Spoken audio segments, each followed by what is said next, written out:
I'm wanting us to abandon using the word tithe in the sense of how we support the ministry. It's just that we've had to move the conversation to tithe as source. So we now make an explicit differentiation when we use the word tithe, because it is almost universally linked to tithe to where you're spiritually fed. And because, in my opinion, that's problematic. That's sort of in part why tithing is not sustainable, because it's kind of out of integrity for us to say, tithe to us because we're your spiritual source. So it would be better for people to tithe as source, tithe to what they want to see flourish. And so when we talk about tithing to the community, that's how we talk about it. Mm-hmm. These are the organizations that are our transformational partners. So we tithe to our transformational partners as source.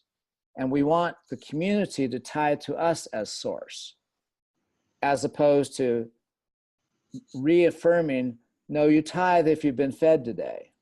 No, we want you to tithe if you want this that we're experiencing together to happen for more people. And so there's a different integrity dynamic when that becomes the intent, to untether ourselves to the 400-year-old practice that religiousized the spiritual biblical tithing concept. We have to kind of break free of that if we're to break free from the minister-centric brand and the legacy that's created.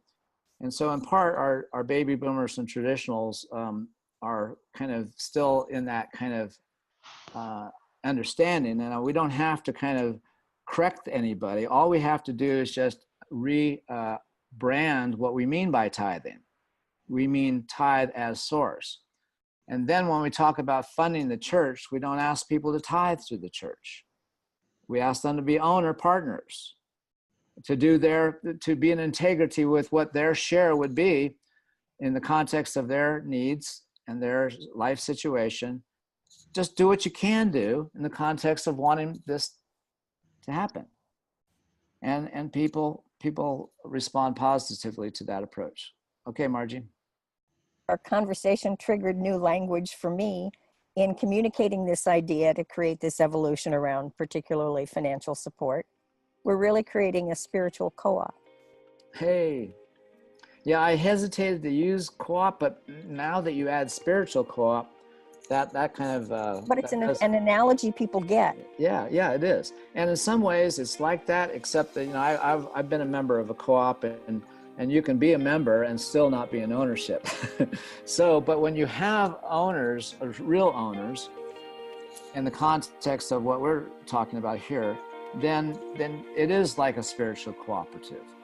We are intentional about how we are coming together and clear about the purpose for which our togetherness is integral to the well-being of a world that works for everyone. But it's still an accurate analogy if right. Yep. So it's an experiential thing that people can understand.